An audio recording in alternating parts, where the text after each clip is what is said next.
We're undergoing the biological revolution right now.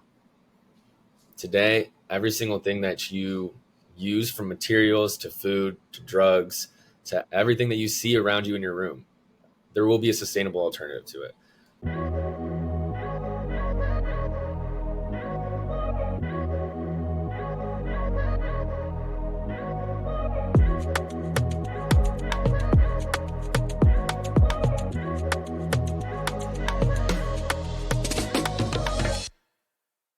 The Passion Fruit podcast is a part of Lumity Media Productions. Lumity is an educational media company creating and facilitating engaging and thought-provoking content. Lumity offers a social education mobile app designed to elevate your content consumption experience. The platform offers a curated space for sharing and discovering book, podcast, video, and article recommendations. Through a community of thought leaders and passionate learners, Lumity aims to inspire curiosity as well as lifelong learning. Join Lumity today to build your learning community while you learn and grow, both personally and as a collective. My guest today is another longtime friend, but maybe the most unique guest I've had so far. Ian Schlander is this weird blend of super nerd and party animal, a synthetic biologist specialized in biomanufacturing by day, and a DJ by night. Ian has always been one to embody the work hard, play hard mindset. Regardless of the time of day, though, one thing is for certain: when something catches his eye, he goes all in and is relentless with his efforts. The thing I appreciate most about Ian is his presence, whether he's hanging out with friends, in the lab making breast milk, or building out the business plan of a new side quest. Ian gives his full attention to whatever he's focused on at that moment. In this episode, we will talk through how Ian finds balance through his many different passions. We will go into his first love, the evolving field of biotech, and dive into the future of this space. We will also discuss how he manages his work-life balance and how he always ensures he has some fun along the way. With that, please enjoy Passion Fruit episode number 4 with Ian Schlander. Awesome. Well, welcome to the show, wow, Ian. Don't know how to follow up with that kind of introduction. It's been a while since I've had somebody compliment me more than 3 times in a row. No, it's good to be here, Jeff. I've been a big fan of Lumity for a while. Was one of the first beta testers, and I try to tell people about it all the time because I really do think you're serving a niche and a need that when I first opened up the app, I was like, I texted you, I think that week, and I was like, damn, I can't stop using this thing. Like, I really want to keep adding people and get more people on this app so I can learn from more people. And I'm really curious to see where this goes. And I'm really grateful to be part of it and see where both of our journeys take us along the way. I appreciate that. No one's ever followed my bio with a little shout out to me. So thanks Jeff for that. Was a star running back. Also had some fun too. No. You're pulling at my heartstrings a little bit, and that's something that you've always found yourself in that role of. I hinted at a little bit in the bio, but you're always just finding yourself as an entertainer, whether it was throwing parties back in high school at the Live Oak House, DJing in nightclubs in New York City. Doesn't really matter. You just always want everyone to have a good time and have fun. So one example in some conversations before this that stood out to me that I want to get a little more background info. You once had a petting zoo in your front yard at FSU. Yeah, that was my 21st birthday. That was a good one. Yeah, no, I actually was supposed to go to Amsterdam with my buddy, and I saved up like $900, which I thought that was enough for Amsterdam. Definitely wasn't. But he bailed the last second, and I was like, I have $900 now that I was ready to blow. Let's do something fun. I actually looked into sword swallowers, fire breathers. I was like, you know what? That might not be as fun. And then I saw a petting zoo, and I was like, now that looks like some fun. And then, so we ended up getting a petting zoo. I had a house back in Tallahassee and had a big backyard. And then they were like, do you want to you can have a llama for $100 extra. And I was like, yeah, sign me up for the llama. So just walking around the llama the whole time. It was just a fun experience. And it was funny. I've never seen such a virality happen in like real time, where you just tell people like, yo, he's got a fucking llama. There's pigs. I'm not shitting you. Fucking come through. He says, you gotta come see this. It was definitely fun. And I guess that's why I choose to stay around that kind of fun scene, is because I do enjoy those memories. When I do look back on hard work, that brings me a lot of energy for the next day. But what really makes me cherish the year 21 or the year 22, 23 is really looking back on some of the memories I made with my friends. And I keep a door wide open policy, allowing some new memories to flow in and new memories to flow out. It's opened me up to new opportunities and keep an open mind. And I really think it's not for everyone for sure. But I think one thing is you got to feed whoever you are, whatever you like, whether you're introverted, extroverted, whether you like to do deep work or whether you like to be inside certain scenes, or volunteering might be a thing, what traveling, you got to feed that part of you and you got to lean into it sometimes. And yeah, it seems like wherever I go, I'm always going to be curious about making fun, having fun, and being a part of creating the fun rather than, because I think when, like you alluded to, being part of the house parties back in Florida in high school, I enjoyed more. I was like, why go to their party when we can just go to my party, and then just kept doing that. Maybe my parents they had to deal with a lot, so I got a taste for it and started just being like, all right, now I want to throw my own parties, and I have a lot of friends who have been around that scene for a while, and then I enjoy it. It's like a good release from the hard work that I do, and I think over time it's easy to get caught up inside what you're doing, what you're focused on. And so many times I've been looking towards doing a PhD, starting up this startup in biotech, looking into that, and then really you're not in your present moment. And I think that's one thing that I've maybe gained an ounce of wisdom over 26 years is legitimately just, I need to stop looking forward to that 5-year plan and sometimes focus a little bit more on the plan today and the plan tomorrow. And that's a good thing I've learned in starting businesses as well and helping people plan their businesses is you got to stop making a Gantt chart for 5 years or stop business planning so hard for that, when really you need to focus on what are you doing to get your next milestone accomplished.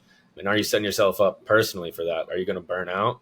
And if you burn out, then really who suffers is you and anything that you want to do in the future. So I think it's really important to keep that in mind as well. And yeah, I guess, like you said, I've just tried leaning into the music scene and then also leaning into the biotech. And I keep finding myself not being able to be pulled away from either. So it can be difficult to manage, but it's worth it. And that's one of the main reasons I'm so excited to have this conversation, is just because you are such an oddball in the fact of your interests are so different or seemingly different from each other. It's been really fun to prep for this call, speaking to some of the events that you're now hosting in New York City. Hush NYC is what your venture is called right now, right? Yeah, we got the neon sign right there. But it's one of those things where you got to land somewhere and then you got to start running. But if you don't land somewhere, then you don't really have any direction in anywhere you're going. With this one, I've been around helping out House Hats for a while, which is a Florida brand of house music, and helped them out in Florida, helped them out in Denver a little bit, and then helped them out in New York. And I've been around that scene for a while. A lot of my friends, just producers and stuff like that. And I enjoy being around it. I was always like, I'm never going to be a DJ, never going to be a DJ, never going to fuck around with it. But I really liked the part of being in the community and the actual moments that you share with people. And I think that one of my friends moved up. His name's Corey Kukta, and he's actually an excellent DJ. And I'm more of the salesman. He's more of the artist side. And we were just like, let's do our own thing. We have these ideas to put forth that we want to see. And our whole mantra is, let's make events that we want to go to. And so the idea is these are going to be very in the moment events. So you come to the party, everybody's camera's taped. So I don't want any social media. I don't want anybody fucking on the dance floor thinking about who's looking at who or whatever. Everyone's there in the moment that night, and that's all that matters. And then what it allows, and one thing I loved about the comedy scene was all of those venues make you tape your camera, and now the comedians just say whatever the fuck they want to say. And it makes everyone just release a little bit. Everyone walks out. Nothing's better than walking out of a comedy show and you see everyone with a smile. Everyone got a little release from there because they saw some sort of thing that they know they shouldn't have laughed at or some sort of thing. And so that's what we replicated that idea, but put it into more of the music scene. And really what we want to do is try to extend it into jazz, and we're ideating about comedy and seeing how that would work, and rent out some penthouses around New York City. We've looked at the real estate and we've looked at the prices for it, and I bartend on Saturdays, and some mixologists that are pretty talented out here and really make a good cocktail list, and everyone has their finest digs on. Who doesn't like dressing up on a good Saturday night? It makes the event a little bit more special. And once the cameras are taped, everything, we take care of the videography, we take care of the videos, and then you got to follow us to get your videos, get your cameras, so it's kind of part of the business. But really we just want to create special moments, because the thing is, that's my like passion project. I One thing about event management is the margins aren't great. It's not a hugely scalable business unless you want to expand into multiple markets and really go that route. It's more just, let's go make events that we want to make. The same thing. Why go to their party? Let's go to our party. We can do it better. We want to do the events that we want to do. We already have the network.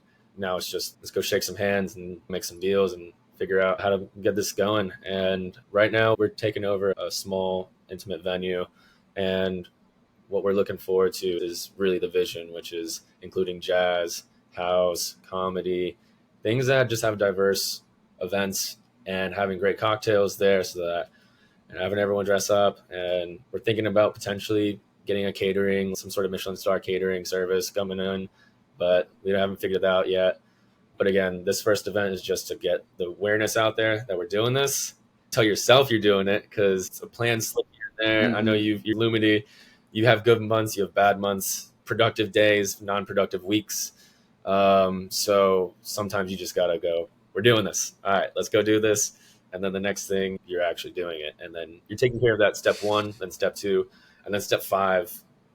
And then next thing you know, the vision's actually coming to fruition. And so this is more of like the fun. That's why I stay in the biotech side, because I don't see that being longevity wise for my main source of income. But it's more just, hey, we're doing this again next month or 2 months from now, whenever we have some great jazz artists, or we have some good comedians, or we have some great house music artists.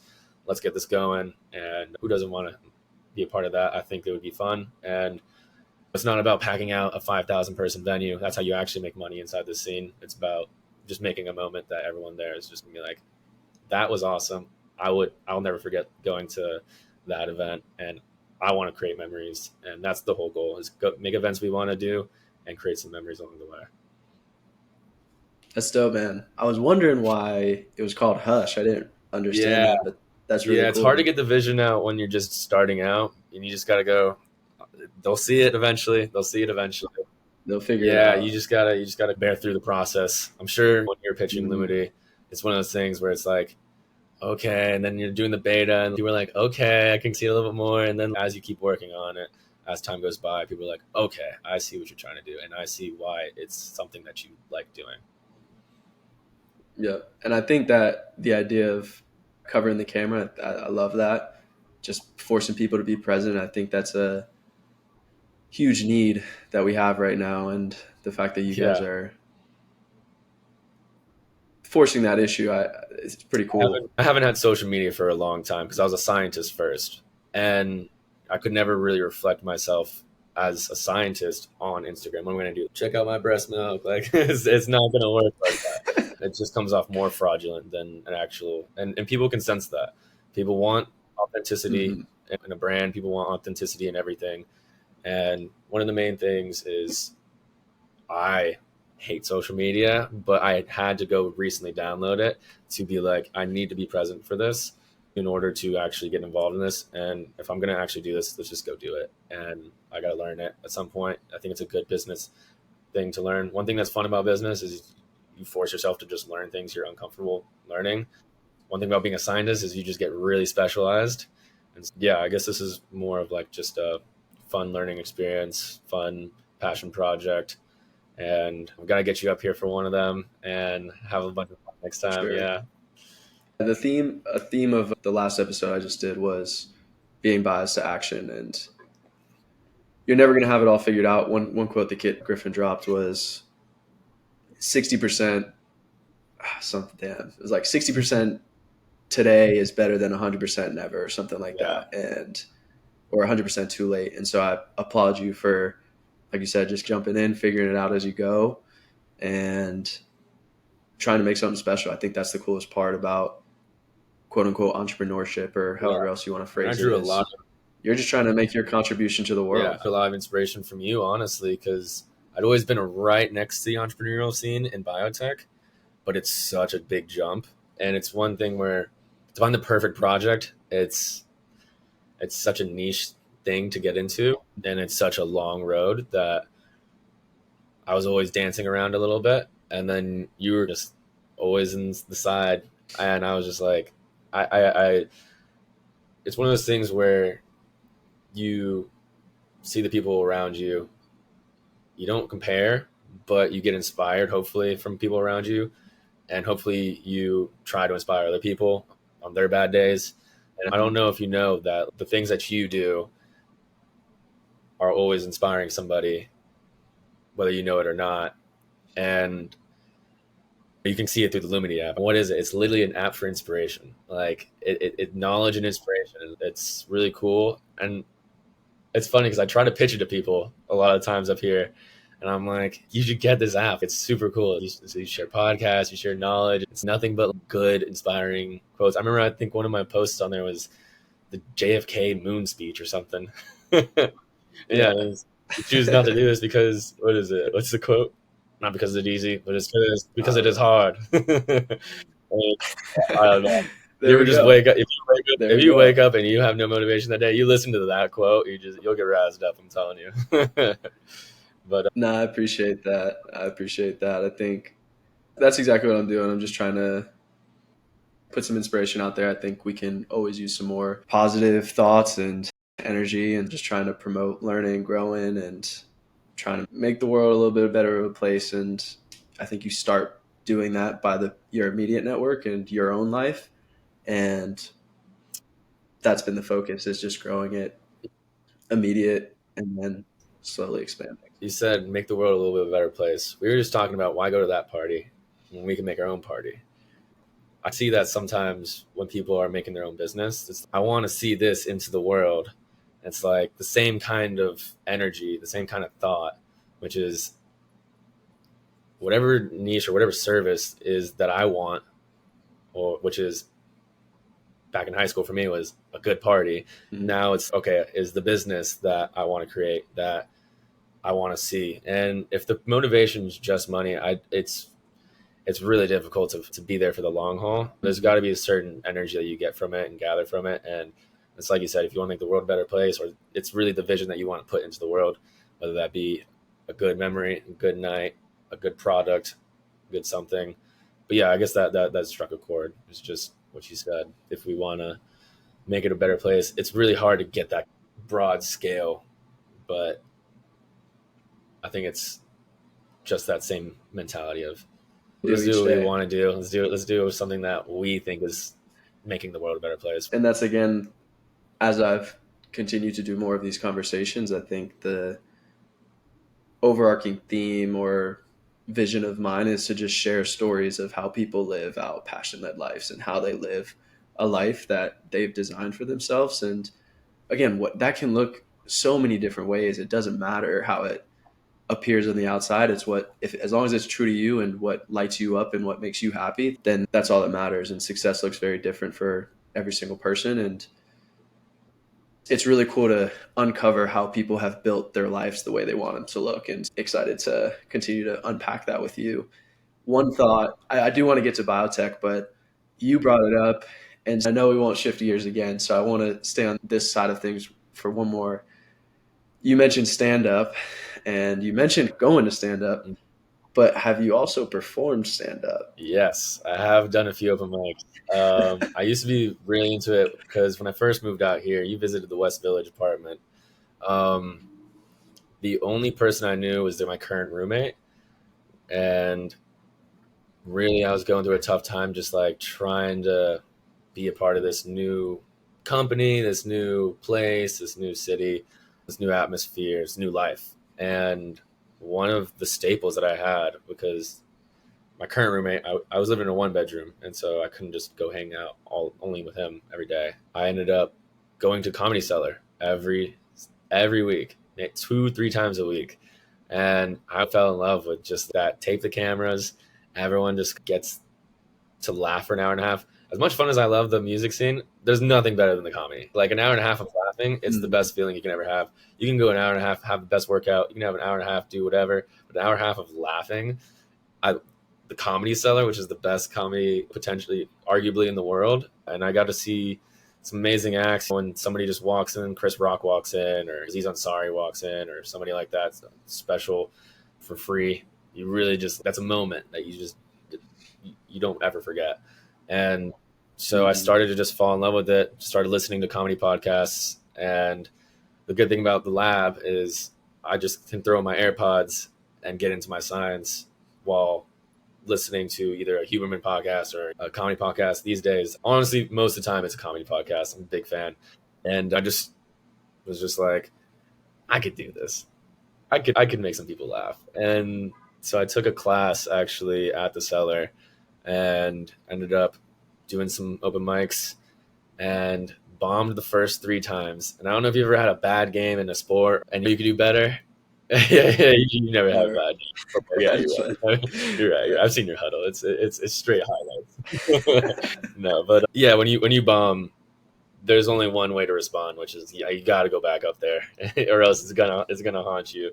And then eventually started getting pretty decent at it. But it's a grind. It's like if you mess up on a DJ set, the crowd's still gonna dance. Only a few people will be like, "Ooh, I could hear it through that." But in comedy, if you mess up one step, one delivery, one anything, you ruin the whole set. You ruin the whole night, and it's really hard to come back from that. And so you really respect those people who do it, respect to the people who stick with it. It's also one of those things where no one's going to hear your name until at least 3 years. No one should hear your name for 3 years. No one's good for 3 years. It's DJing. I got decent enough to play in front of people within 6 months. I had my first show after buying my first decks 2 months. It's a lot easier to at least get not noticed to be bad. While in comedy, it's just like there's just so much. You got to find your voice. You got to find. There's just a lot of respect for the actual good comedians, and yeah. So I did some, and then just started getting busy with life, and was just like, all right, am I gonna send this into comedy full send? I almost did. I almost was like, it's too much fun. But sometimes when you enjoy something so much, you ruin it by becoming it. When you just want to go to a show and listen to comedy, then you become nitpicky about a comedian, and you're like, I'm better than him, and your ego starts getting involved and stuff like that, and it's just natural. But yeah, sometimes you can lose the appreciation for it while you're chasing it. And I just decided, all right, this is a 5-year grind. I'm like looking towards a PhD. I'm not, what am I doing here? I'm glad I tried it out. And I'm actually looking to going back into doing some more open mics now, just to start recruiting some comedians, start getting back into that scene. But yeah, you're gonna have bad sets, and you're gonna have to go to sleep that night somehow. And it's I can you're just only gonna be dying imagine. for the good set. So it's like a drug, but it's an experience for sure. I don't recommend it for many people. I don't recommend it for myself either, but sometimes you just want to do it. As I've gotten into, I guess, the creative space, I've really gained an appreciation for different art forms, even podcasting. Yeah. It can be just a conversation, but there's a lot more that goes into it behind the scenes if you want And to. if you get a lot of podcasts, same thing. It's like there's such an array of how people do podcasts, especially comedy. You can't just have 2 guys bullshitting for 20 different podcasts. Like different formats. Exactly. Just, some people are doing videos. Some people are doing like, "Are you garbage?" Like that's one of my favorite ones where they like ask them questions. I'm like, what lights are your Christmas tree? Is it red or yellow? Is it red or green, or is it white? They're like, white's classy. They're like, red or green? Are you a little trashy? So one of their comedian guests and the bullshit. So podcasting is definitely a skill for sure. But yeah, just art forms in general, like to be able to tell a story in a unique way that captivates people, and to, like you said, find your voice, all that. So before I let you off the hook, You either got to tell me a No, joke that's not happening. or just like the funniest story. Maybe I don't know if you said you bombed a few times, but I'm sure you have a success story as well. So just give me a story or something to make it a little lighthearted before we get into the nerdy stuff of biotech. Yeah, yeah, Not to put you on spot, lighthearted. but Yeah, so I made the classic mistake of inviting a bunch of friends to one of my open mics. I still hear about that day every time I see them. Like, oh, he's got jokes again. Watch out, watch out. But yeah, I invited a bunch of friends, and they were just like, man, that was bad. I was like, it was the room. It was the room. It wasn't me. And they were just like, we're never coming again, dude. You gotta work on that. I was just like, dang, man. wow. But I've had some nights where some friends came and they had some good nights. But it's just one of those things where when you're starting out, you're gonna fail 80% of the time. And but sometimes all you need is one laugh, and I go, I'm hilarious. Yeah, Bet. yeah, I knew I had it. Yeah, I knew I was that. Damn. All right, that's awesome. Yeah, I just recommend don't if you're So yeah, trying out a new art form, don't invite anybody for at least a year. Yeah. better to get judged by Oh strangers yeah, than. yeah. That's all. You're dealing with yourself at that point. All right, let's get into biotech. And before we do, first of all, so it's a blend of biology and technology, two very broad and very intricate and complex industries, and the possibilities can go anywhere. So I want to get into the weeds as much as possible, but I also want to make a note of this is not to get a PhD in Yeah, biotech. It's just to talk through the role that it plays in our society today yeah, and the future of it and how it's going to continue to impact us. yeah, So give us a quick rundown of what biotech even is and what it means and what the average person should understand about the yeah. industry. All right, we're undergoing the biological revolution right now. Today, every single thing that you use, from materials to food to drugs to everything that you see around you in your room, there will be a sustainable alternative to it. There are people using biomining, biological techniques to basically manufacture all of these chemicals, materials, everything that you use, everything that you eat, everything that you depend on in current today's society. It'll all just be used through biology. Everything will be made through biology. And right now, it's imperative that we start switching to that.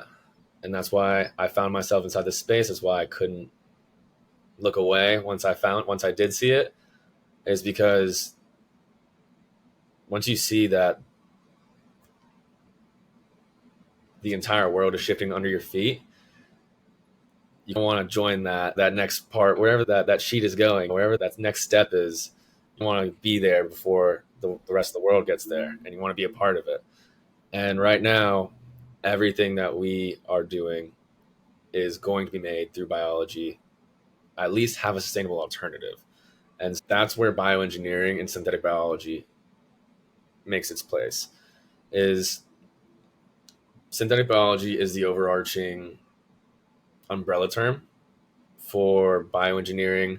And so basically what there's different sectors. There's energy, there's biomanufacturing for proteins like impossible meat, things like materials for clothing, and then there's a thing called upcycling, which is all of these trash things that we have, whether that be lithium batteries, whether that be plastic in the ocean, or just trash in general.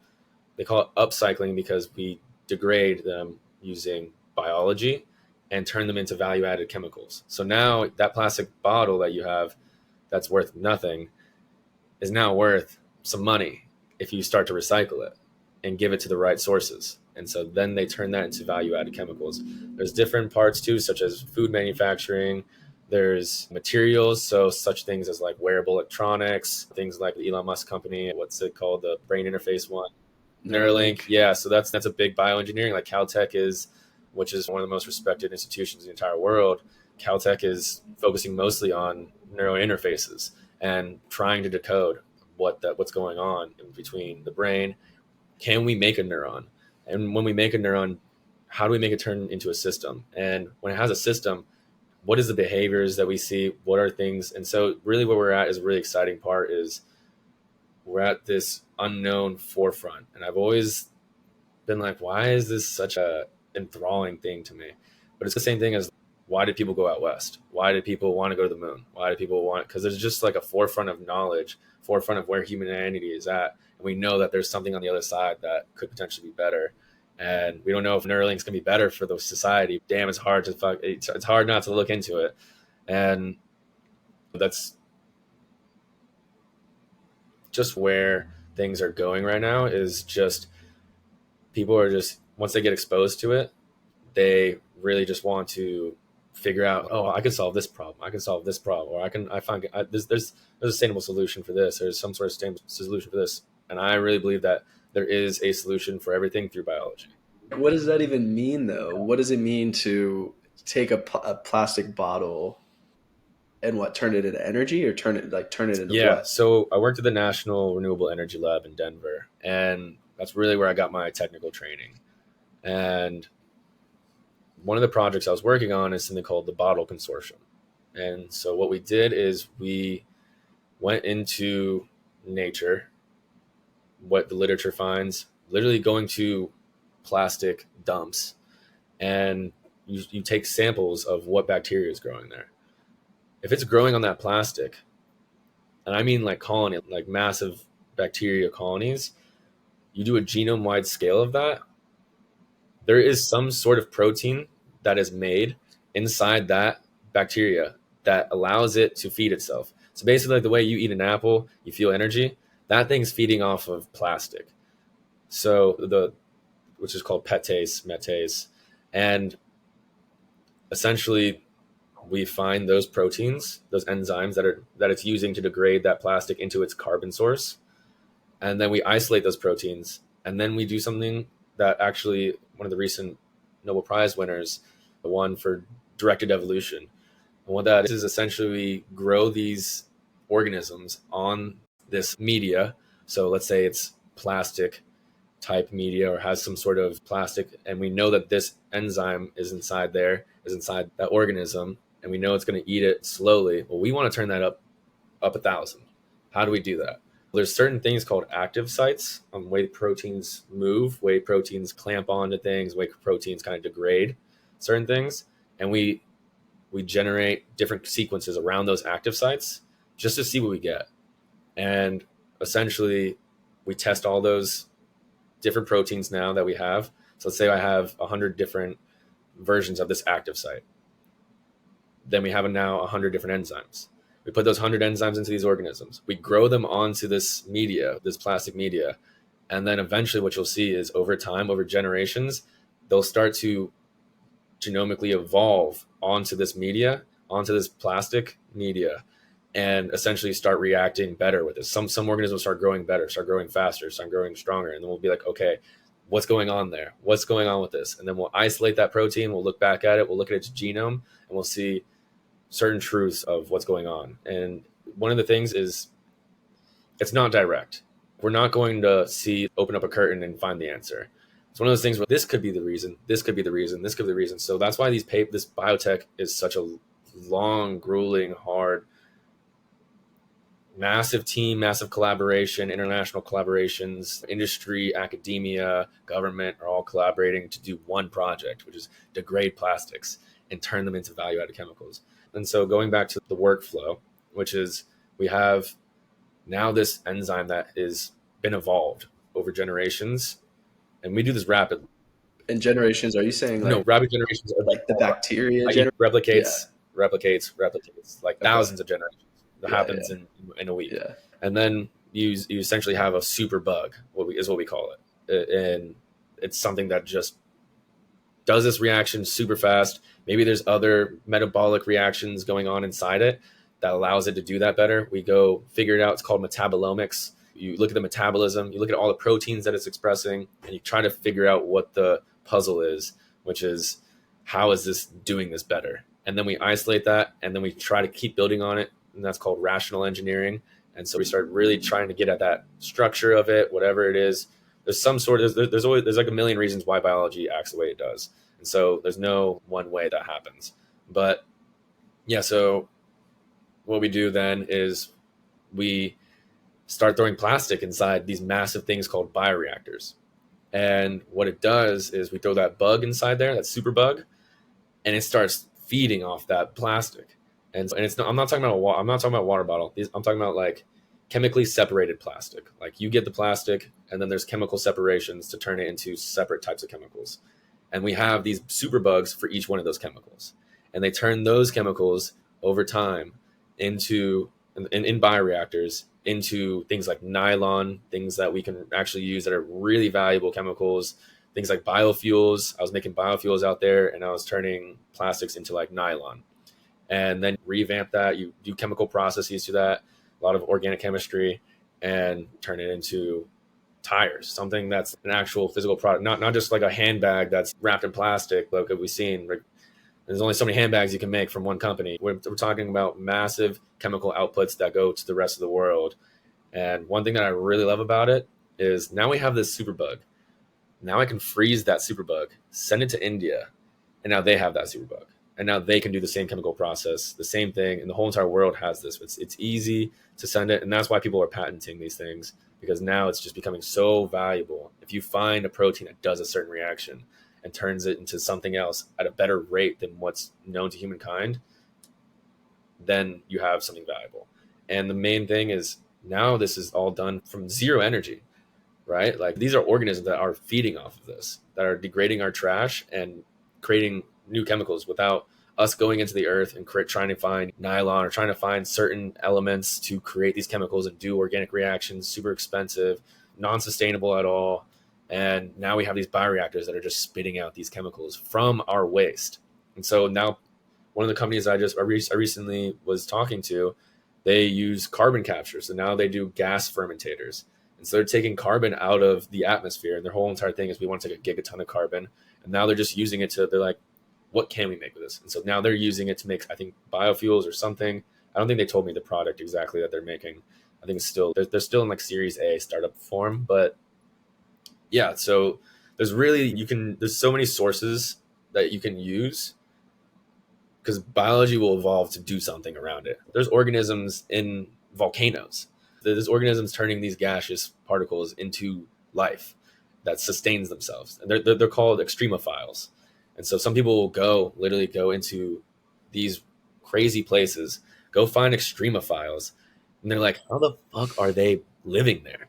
There's some sort of answer inside there. And okay, so what's coming out of volcanoes? I don't know exactly what the chemical is, but I'm just going to say it. Let's say it's methane or something like that. Something that's we know that we want to turn into a non-greenhouse gas, something we want to use as energy. And so we're going to take that bug, and we're going to go do some studies on it. Then we're going to do directed evolution on whatever protein is causing it to do that, whatever metabolic reactions are inside the cell that's causing it to turn that shit chemical into its sustainable source. And then we'll have one bug turn it into a certain chemical. Then we'll have another bug get those chemicals, turn into another chemical, and then another bug turn into another chemical until you have the final chemical that you want. And we call that metabolic engineering. And so it's one of those things that once you get exposed to it, it's holy shit, the entire world under us is literally changing. And I'd say about 98% of all of bioengineering, synthetic biology companies are startups right now. They're private. So that's why you're not seeing all there's is unicorns right now, because that's the only thing that's surviving is unicorns that started back in 2010. There's a few that are massive right now, and they've been doing it since the 70s. And it's not new technology. What it is, we've just advanced our sequencing. We've made it cheaper to do these things. We basically have gone from where computers were at in the 60s to now we're in like the 90s form of the computer. Now let's get to 2023 where everyone has sequencing technology on their phones. Let's see where the future is going. I work with a lot of startups. I do a lot of entrepreneurial stuff with them, and I've been in various roles and get exposed to. That's why I'm switching a little bit out of the scientist role more into the investor role, because you get to see so much fucking cool shit. Instead of building one cool thing, you get to help build a bunch of really cool things. And so you're not really actually on the ground floor with them, which is the only thing that you're a little bit separated away from that team, but you get exposed. I try to tell my friends the most optimistic thing ever was getting into science, because you get to be around these people that are super passionate, like the most passionate people. They're working We're working 60 hours a week at NREL all the time.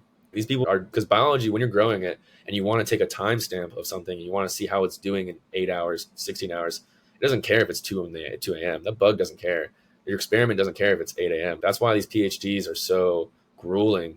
People are getting paid 30K. And that's good for a PhD if you're getting paid 30K. And it sucks because we need more scientists. We need more experts. We need more people doing it. I literally left the PhD route because I realized how much of a how fucked our system is right now on how we treat grad students and how it's just not worth the squeeze isn't worth the juice. If you come out, if you have, you got to be about that. You got to be one of those people who wants to be 50 years old, still in the lab, 60 hours a week. That's just, I've worked with the best of the best, and that's what it takes to be the best of the best. And science is super competitive. If you're going against some of the best people in China, the best people in Japan, best people, smartest people in the world. And one thing is the United States has the best school system in the entire world. We bring all the best people to Caltech. We bring all the best people to Stanford, Harvard, MIT, and then they come work and create these technology companies inside our system. And that's why America has that capitalistic output, because we have the best schooling system. All these tech companies that are doing all these amazing things that are pushing the GDP up and blah, blah, blah, it's because we have Caltech. It's because we have UC San Diego, like these just absolute powerhouses. And there's just no countries like that. Each country has about one, I would say, one really top school. But besides that, it's far and few in between. And it's just tough that our system is built the way it is, where if you want to be an expert, you got to go through basically the Navy SEALs training worth of a level of science. And it's just, it sucks because people are getting turned away from it, and which outputs to less solutions for the world. And it's just a product of the system and product of what's going on right now. And I don't have the solution to it. But one thing I do know is we need more founders. We need more people creating solutions. And we need more scientists. We need more people that are just trying to make the new solution. And the solutions are out there. The solutions are out there. And that's the crazy part. It's just, do you want it? You got to be specialized to do it. There's no scientist who isn't extremely specialized in what they do. You get a PhD, become the expert inside that one little thing. And you can meander around your career and become more of a generalist, which most of them end up going to industry now. It's like a crazy statistic. I forget what it is, and I'm not going to start saying random statistics, but it's a majority of it's a majority of scientists that are in academia are going to industry now and just becoming scientists for a company rather than continuing to explore something. We need more academics, but there's not enough academic positions. There's not enough. It's just, and in this one, I believe it's over 80% of all academic professorships are owned by, I think it's 15 schools, meaning as in 80% of all of the professors that work are from a Harvard, are from an MIT, are from a Stanford, are from a Berkeley, are from a Caltech. And that's what our system is right now, is if you're not in that elite school, you're going to have to work for 15 years making less than 50K. I mean, come on now, juice isn't worth the squeeze. Like, you're going to be, you're going to be 35 before you start living your life how the way you want to live. So we need to fix it somehow. I don't know what the solution is. It's beyond me. It's above my pay grade. That's where we're at right now. And it sucks because there's so many solutions out there to that. We just need to, So many it's things. there. Yeah, I know it's there. I believe when I say everything has a solution through biology. We can create a solution let's do an exercise. Think of 3 things that you have a problem that you just want to solve, like global problems, either local, global, regional, anything. Something that you heard of in the news recently, something that's like, and don't say something like societal, something that's a problem.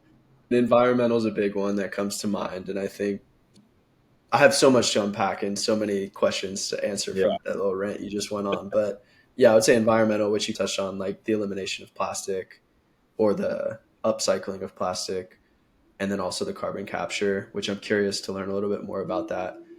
And then what you also hit on was, I think there's a trend to move towards these electric vehicles and stuff like that, but those things have their problems as well, whether there's minimal minerals that need to be sourced and lithium batteries and those precious minerals, whether it's deep sea mining or I think they're like super mining in countries in Africa and stuff. So if we can source this stuff through things that already exist, but yeah, I don't know how to answer your question. Three things: environment Okay. would be like Yeah. number one. I was thinking something more, I guess, the oranges in Florida. Like there's like 90% of the orange Oh have yeah, because that was something you were working greening, on. something more like that.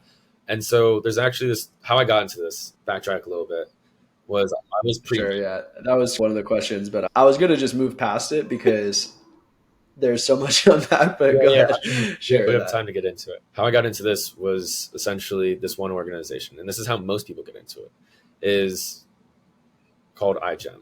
It's the International Genetically Engineered Machines Competition.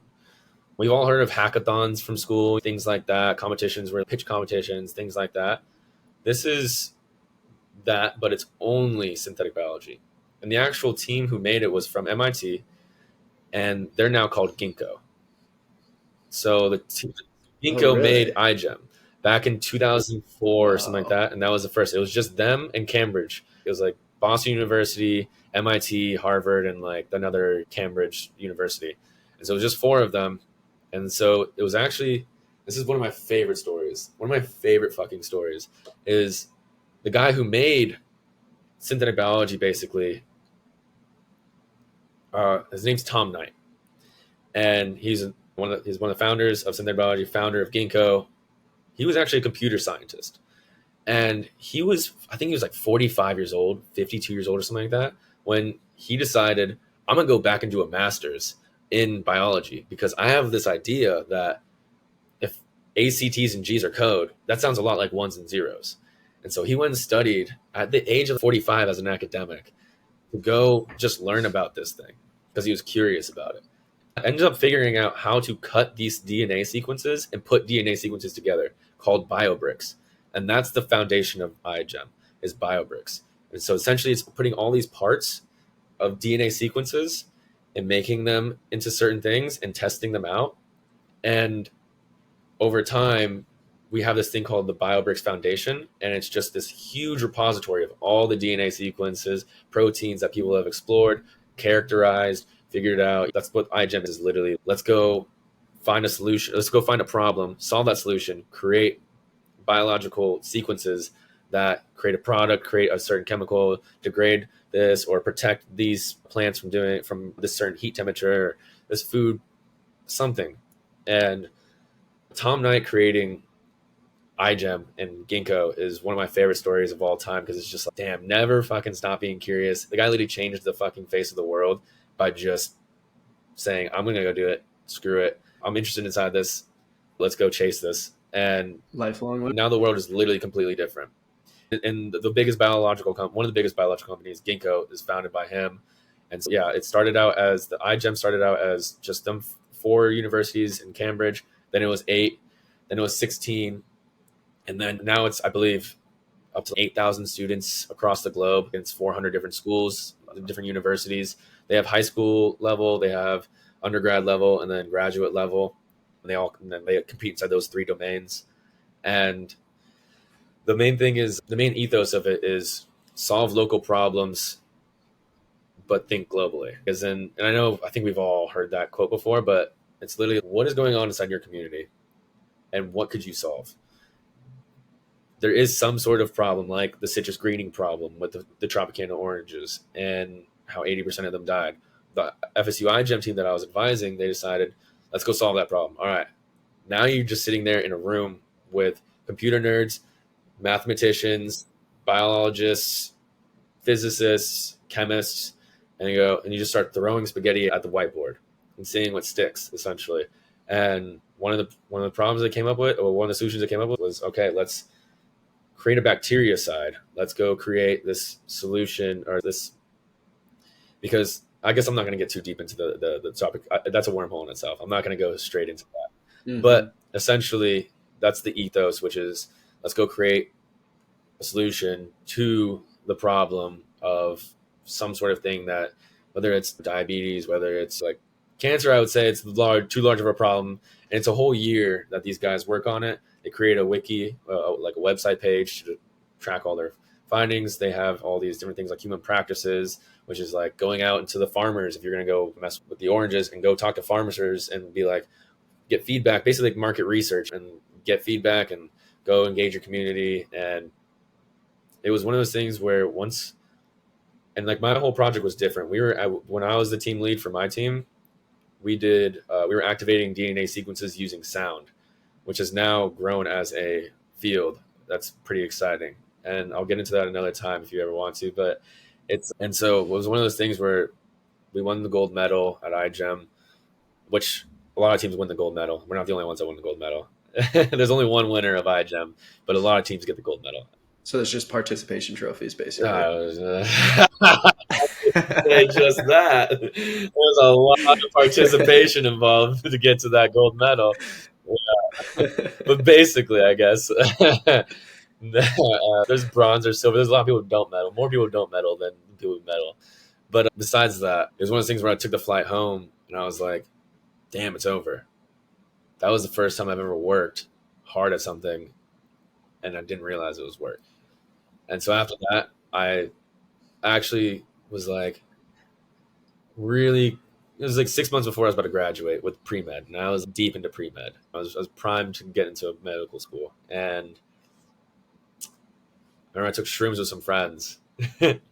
And we really talked about what's going on with each other. It was a hot day in Florida, so we had to sit under a shade. We couldn't really hike. So all we had really was to talk. And after the end of the conversation, I was just like, fuck it, I'm doing it. I'm sending it into synthetic biology. That's too cool. I just can't. After seeing all that, you're going into an international community. There's people across the globe you're competing with. And all they're really doing is just solving problems with this really cool technology that it's like a whole forefront of knowledge that we just haven't explored yet. So why not get in while it's hot?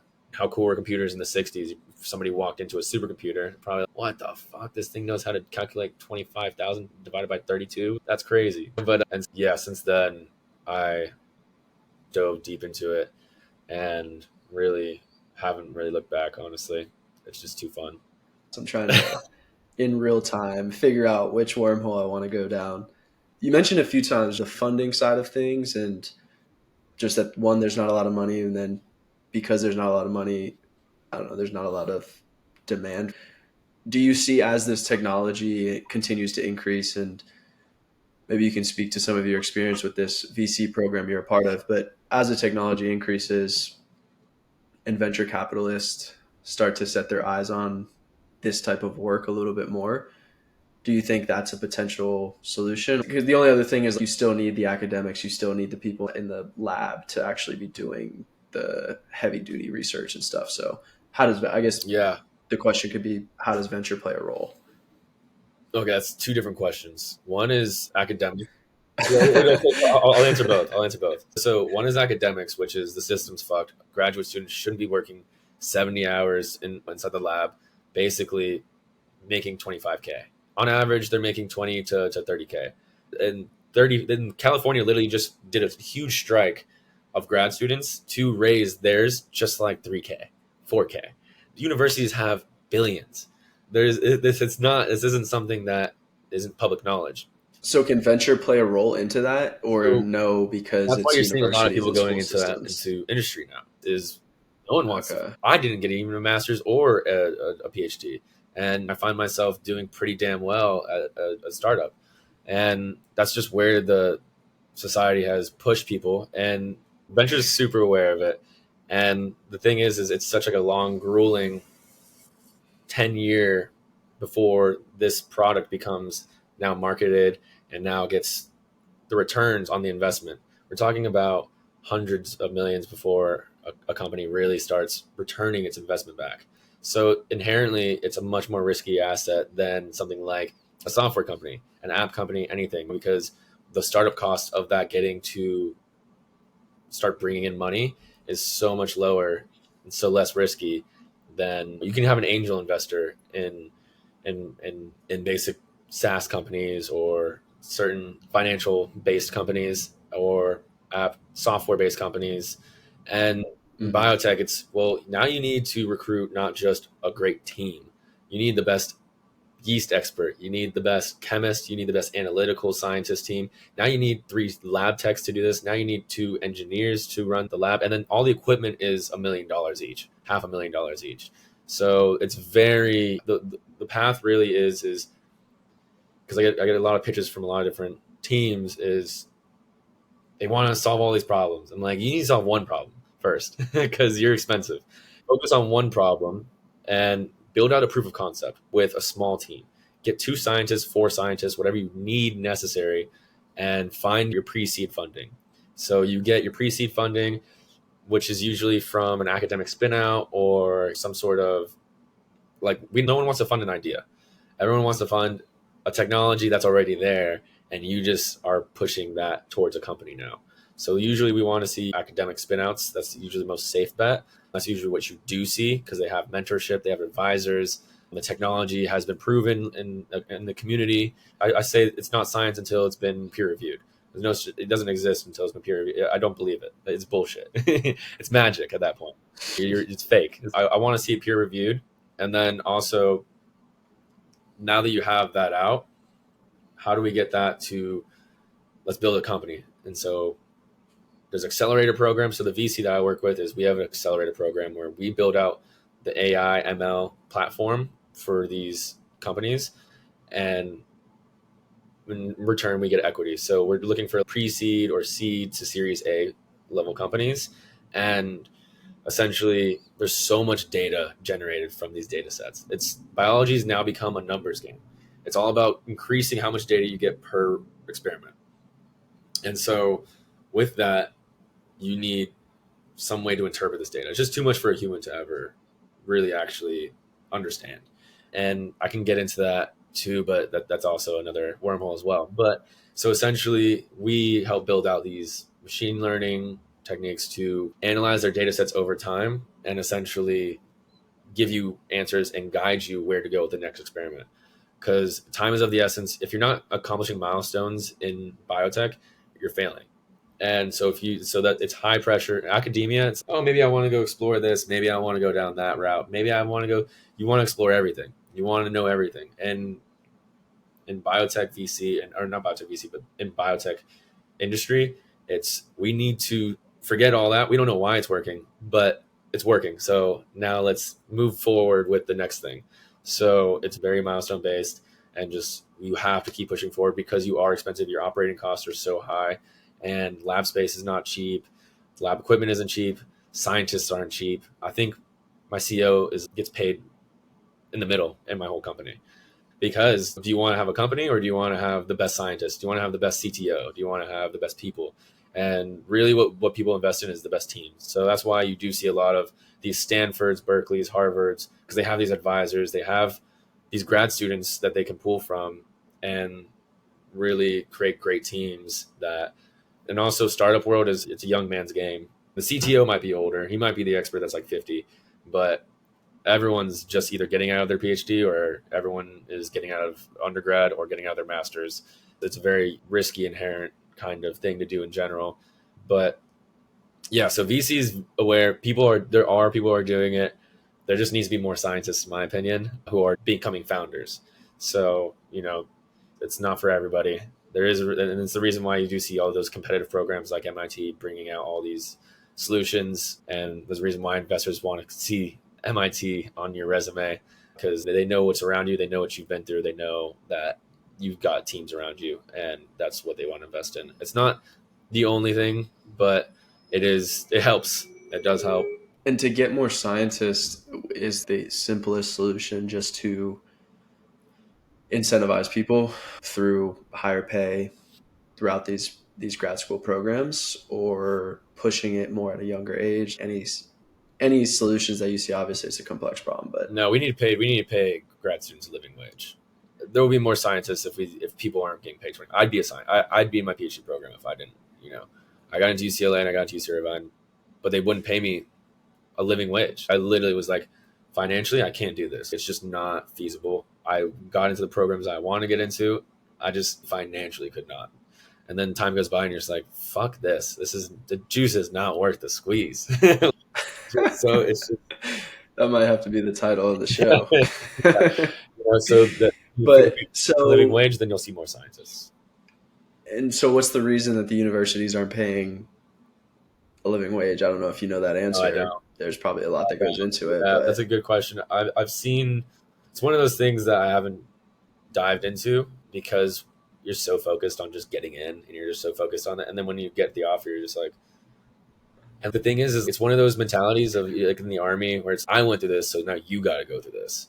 And so it's no one has any sympathy. Everyone's, yeah, you should be, you're going to be poor. Like you're going to not have a life because you're going to be inside the lab every day. But it's to the point where most of these grad students are getting, they're going, what's it called? Food assistance programs and housing subsistence or something like that. subsidized Subsidized housing. housing, yeah. Just making up words over here, but Yeah. it's definitely not a word. But yeah, it's a problem. And once, and like I said, California did have a huge strike to raise it just like 5K because they're like, how are you going to live in LA for 25K? The it's becoming something where now most of all of academia is going to industry because even once you get your PhD, now you're a postdoc for X amount of years, which is usually like 5 to another 8 years, and then you finally get your professorship, and then you're a professor and you're making like 150 to 250K, depending on what university. You can go into industry with their PhD and make 200K like pretty immediately. That's just the system, and it sucks because we just need more founders. There's just too much. There's too many problems, too many solutions, but no one wants to go do it because it's just. And so, what the solution is, it's probably going to have to talk to the technology transfer office head, some sort of dean of these places that knows a little bit more about the politics, because I'm pretty sure it's a politics thing. There's private universities or state universities. Where does the funding go? Does it go to the football program? I don't know. It's a little above my pay grade as a scientist, so don't know what the solution is, but I know what the problem is. Gotcha. All right, let's move past some of that. And we will get back to some of the drawbacks and challenges, but a topic that's pretty top of mind for me is the food system. So to answer your question about, let's do this little thought exercise, the food system is what I would like to learn more about. I think you said something about lab grown meat, but Yeah, me being a vegan, yeah, lab grown meat is something I'm pretty curious about. yeah. The main thing is there's a few main points. Is it's an alternative. No one's saying all your cows are gonna be taken away. It's the same thing as saying we should have gun restrictions, but we're not taking all the guns. Calm down. We just want some more regulations on it.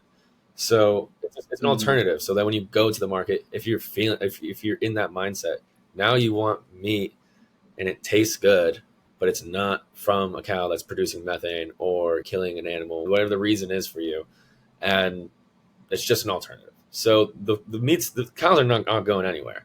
There's still going to be more meat. There's still going to be steaks, but eventually over time, what you'll see is a lot of competition, which is now you'll have 5 alternatives. Now you'll have 10 alternatives.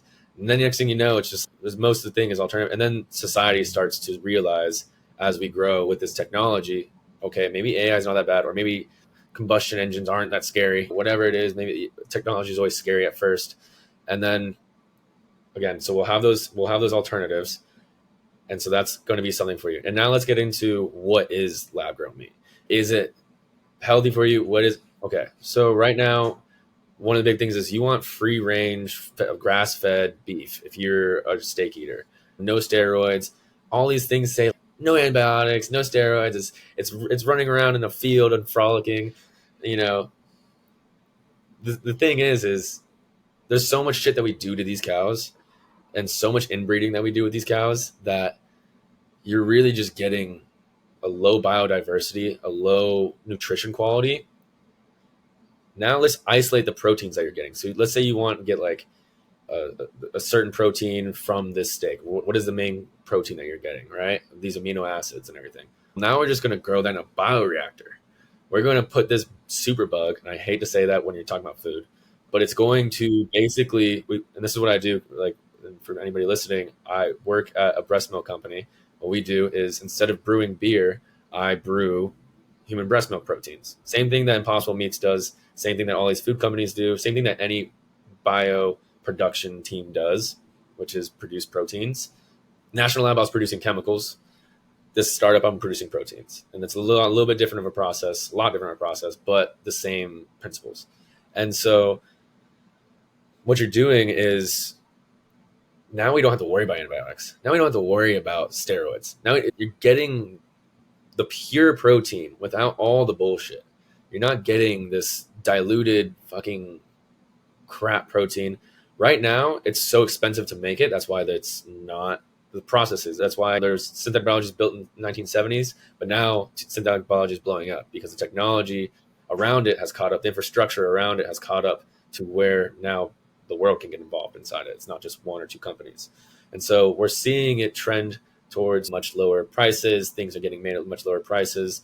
And you're also securing the food system too. When you have this organism that can produce this protein, I can freeze this and send it to across the world. And now they can produce that protein in a bioreactor.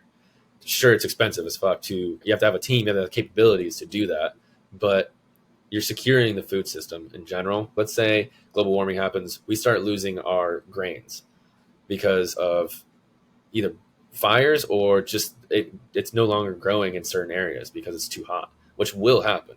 Now we're going to engineer this grain to withstand certain heat temperatures. We're going to give it certain proteins to allow it to live inside that atmosphere. And it's going to be something that we're going to have to address, like we're going to have to become comfortable with. Because what you're getting, it's crazy that right now, after seeing all the documentaries we've seen about our food system and how fucked it is and how many antibiotics and all these things that are being put in all the living conditions of these animals and everything, the fact that we're not like, please give us just the protein, it's what we want. And so now it's really about taste and texture. So we went to the Good Food Institute's conference. We actually won the pitch competition there for the number one idea. And this breast milk company? Yeah. The company I work for. We actually have Wall Street Journal coming Monday to do a whole entire thing on us too. It's definitely a unicorn. Everyone's gonna be drinking this breast milk at some point. I mean, not I mean, like I mean, kids will be, because right now, really, what we have is a formula issue. We saw the formula like go down. Again, we're securing that people will be able to live, and so you see formula go down, and then also 83% of women can only breastfeed for. Oh no, 17% of women can only breastfeed for a full year. That means all the things that come with that. People have to work. People have not everybody has the luxury to be able to stay at home for a year or whatever it is. Almost no one has that luxury, honestly. And so it's just hard to live that life. And so what ends up happening is everyone gets formula. That formula right now is fucking corn syrup. It's McDonald's. We're all eating fucking McDonald's and growing on McDonald's. And that's during the most critical years of your life where you need to literally be getting as much nutrition as possible. But only 17% of the world can literally do that. What we're doing is we're isolating these breast milk proteins. And just to go into the tech of that, I get these sequences that this sequence of lactoferrin. I put it into this yeast organism using CRISPR and genetic tools. Now this organism has it inside its chromosomes. It has it inside its DNA, its written DNA, its code. And so when we feed it carbon or a certain source of energy that we know that it likes to have inside its metabolism, it's going to start producing that protein that we tell it to produce. And so now the whole entire thing is scaling that up. What can we do metabolically to increase that protein output called titer? And all the whole game is literally increase your titer. Increase your titer is the number one game in biomanufacturing and synthetic biology in general, is increase that titer. And now it becomes an economically viable competitor with cows. Now it becomes an economically viable competitor with shit formula. It becomes an economic competitor with upcycling instead of recycling. And so that's where we're at right now, is we're at like the biological revolution. Everything's getting made, but now it's just about making it economically viable, which just takes time. And inherently teams are going to fail. We don't have enough companies doing it, but there are teams doing it. And the awareness is getting out there through IGEM and organizations like that. VCs are getting involved. Accelerator programs are getting involved. Things are looking good. Things are looking up. It's just going to get worse before it gets better for sure. But I think in a few years, you'll see Helena's breast milk on Whole Foods market. You'll be able to go get that, and we'll solve a problem. And you'll start to be able to see Impossible Meats, not just Impossible Meats, but you'll start to see really delicious foods, sushis, things that are really like top-notch foods once they solve the taste and texture problem. So there's just a little issue that we found at the Good Food Institute is a lot of these companies are just dealing with taste and texture. But isn't even Impossible and Beyond are different than lab grown meat? Lab grown meat is actually a steak, right? Like Yes. sequenced, genomed from actual cow DNA, As right? everything, it's at that point it's food science. So the name of the game is producing that protein, increasing that titer. We purify that we purify that protein, that main thing that we need out of it, that replicates what you're getting in a burger or replicates what you're getting in breast milk, like human breast milk, and then we give it to a food science team, and that team turns it into something delicious, something that you want, something that they do taste Okay. testing. That's where you start getting more like what a restaurant does, like a top restaurant. They start Right. cooking it up, and so that's where. So it's not turning into a steak in the lab. No, no, no. Yeah, I always say that I The produce breast milk, and people think I'm getting it from the tap. Like, no, we're producing protein, and then the food science team takes it over, and that's when we turn it into an actual product. It's coming. There's going to be a lot of sustain. There's going to be a lot of alternatives, and the main thing is one, it's sustainable. Two, it's fucking pure. You're not getting the food system involved. You're getting just this legit protein. And so, someone who's vegan, I want to hear your opinion on exactly what that is because there's so much black box. No one understands. Everyone's afraid of AI because they don't know what it is and how it operates. Everyone's afraid of synthetic biology and genetic engineering, but they don't really understand what the product is. And so I think communicating it is a big thing the field's going to have to do over time. I know there's going to be tons of people that don't drink our breast milk because they think there's something it's not made natural. lab. I'm like, you're drinking formula. That's fucking corn syrup. That's literally as Yeah. little to no nutrition as possible. It's negative nutrition. I definitely see the hesitancy of that's made in the lab and even the backlash that GMO gets and just anything that's I think it's just because we don't understand the science behind it. But like you said, it's as pure as it comes. It's not coming with the hormones that these cows and chickens are being injected with. It's not coming with the pesticides and insecticides that they're eating through the feedlots that they're feeding from. But it just seems weirder. And also, we don't Yeah. have. I think the ignorance is bliss thing is we don't see where our food is coming from, so we can think it's a natural product just because we know it's at least a live chicken or a live cow. But once you get into the lab thing, it freaks people out a little bit. And that would be my question to you: is what's your counter? You've kind of answered it a bit, but personally, I think it's pretty cool, and I think it's promising. I don't necessarily not eat meat because I don't like the taste. It's a moral thing. It's an environmental thing. And so when you solve that through these lab grown meats, then it's way more intriguing for me to eat a steak or eat some chicken or eat shrimp. And I think that'd be pretty cool. It might not be something I do every day, but to have that option would be pretty nice. And I wouldn't have to sacrifice my morals for that. Yeah. And honestly, you'd be supporting something that you believe in, which is you want to not kill animals and you want to feed yourself nutritious shit. And you also want to not support the factory farming industry. It hits all of those. And so by eating it, I literally started eating one vegan meal a week after, not for long. It didn't last long. I did it for like 2 months. And I started eating one vegan meal a week because you came over and I was like, this doesn't taste like shit. I don't know why I thought it all tasted like shit. It's just one of those things where it's important to have these conversations. Sometimes I get exhausted of it because it's just who's really listening? How much time do you literally whenever someone talks about what do I do or whatever, I'm like, how much time do you have? They're gonna be like, that kid's fucking weird. It's like a lot more deeper than that. It's one of those things where it's not easy to talk about. And so tech gets put away from society because there's just not enough time, not enough attention span when people are working, going to the gym, feeding themselves to learn and really have that time to dive down a hole on what is synthetic biology and why it is actually a better source of nutrition and also source of just like a source of solutions for what we're looking for solutions to. And Yeah. there's just not enough time for people to get that. And even as someone who was working with chemicals, I still didn't really understand the food industry and how proteins were made.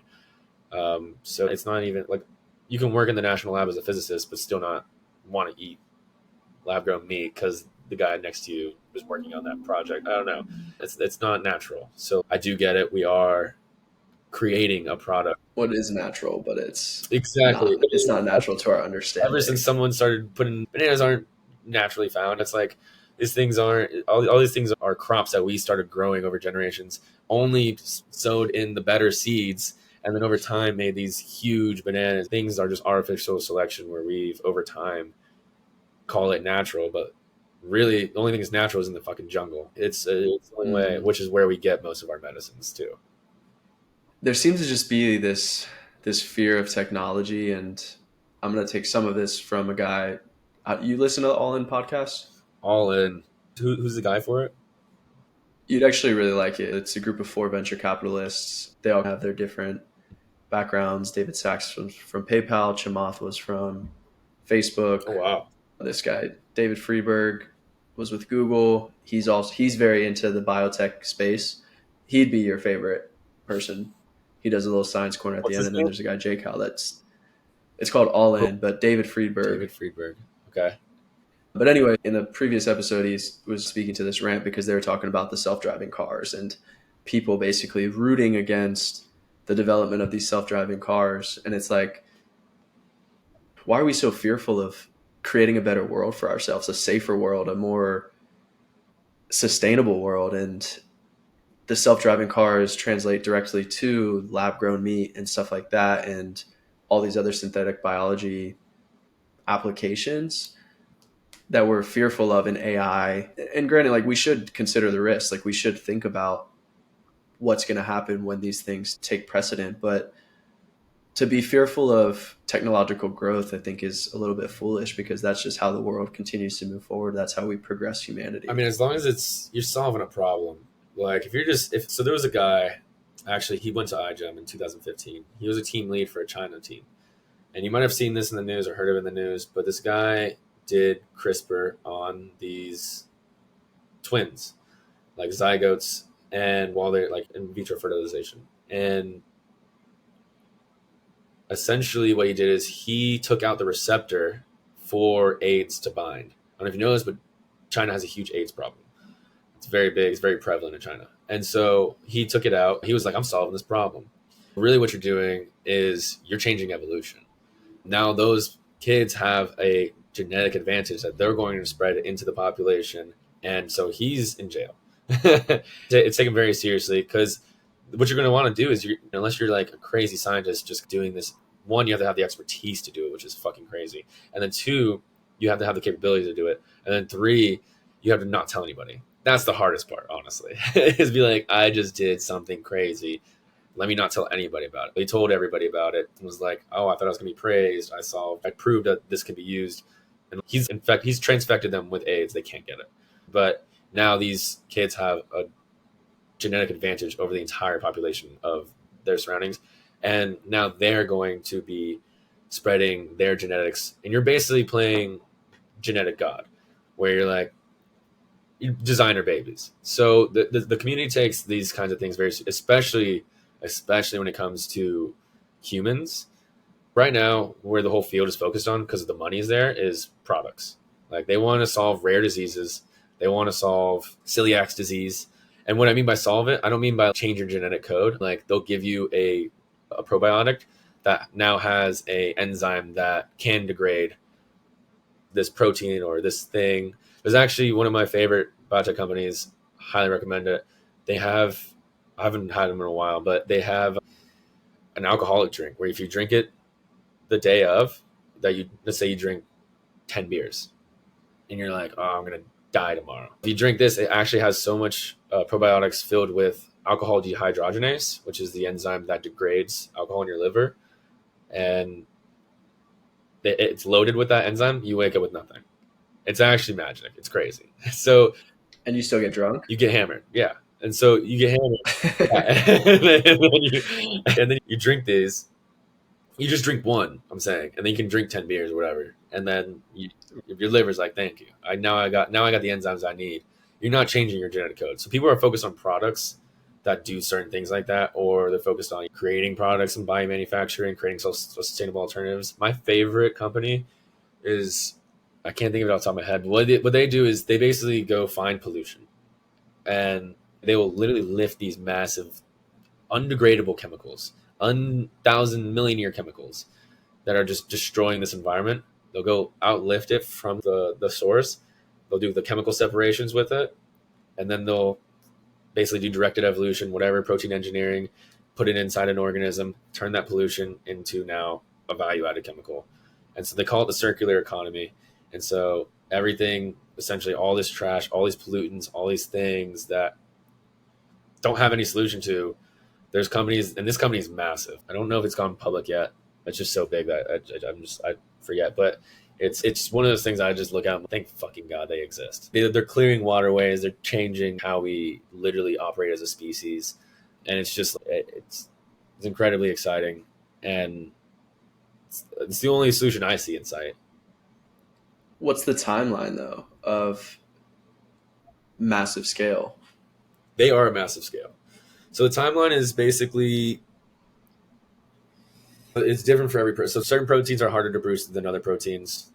Just even that, like that company though, pollution is still a thing. So how do we scale that out across the world to really hone in on the pollution problem?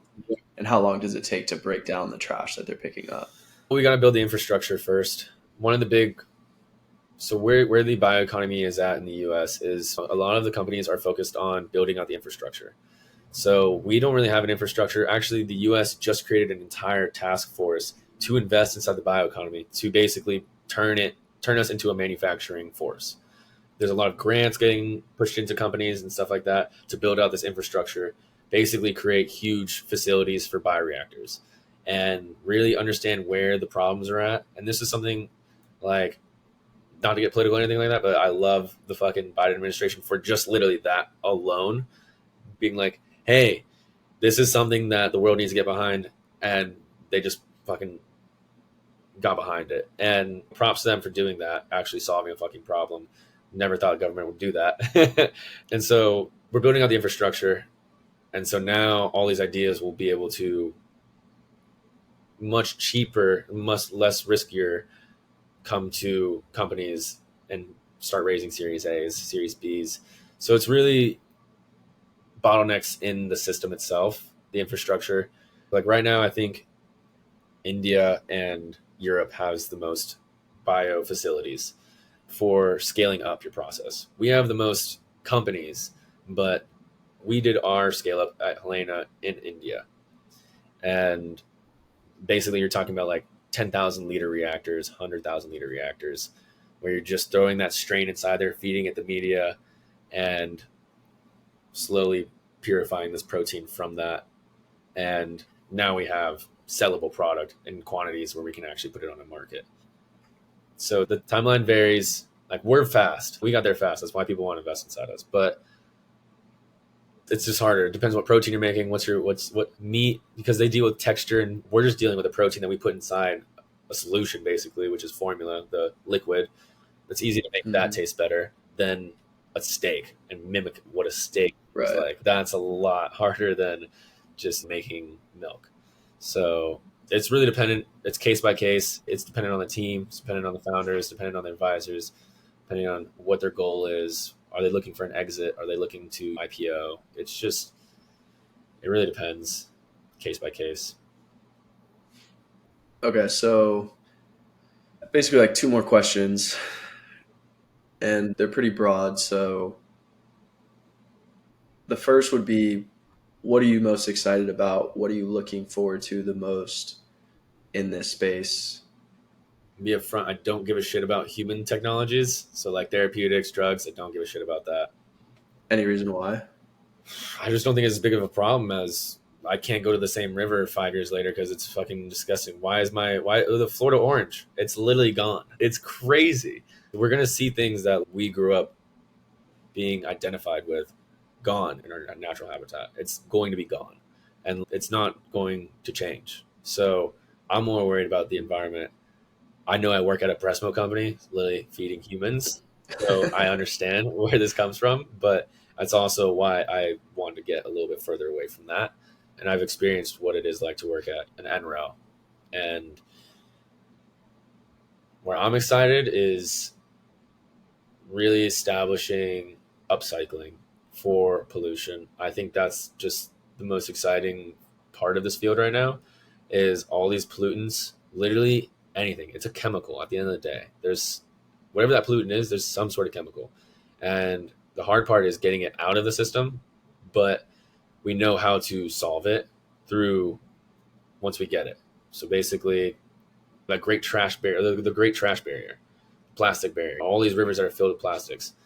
Once we get our chemical process, our biological process economically viable, to where 5 plastic bottles equals X amount of dollars, and it becomes a viable thing where we can start sending people to go do that, which is in the near future, then we'll start to see a lot of these pollutants, a lot of the biodiversity start to return.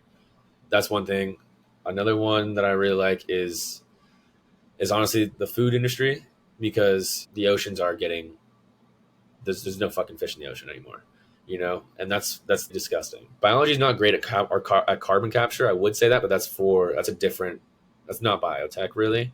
There are biotech companies that are doing it, but it's not really as big as.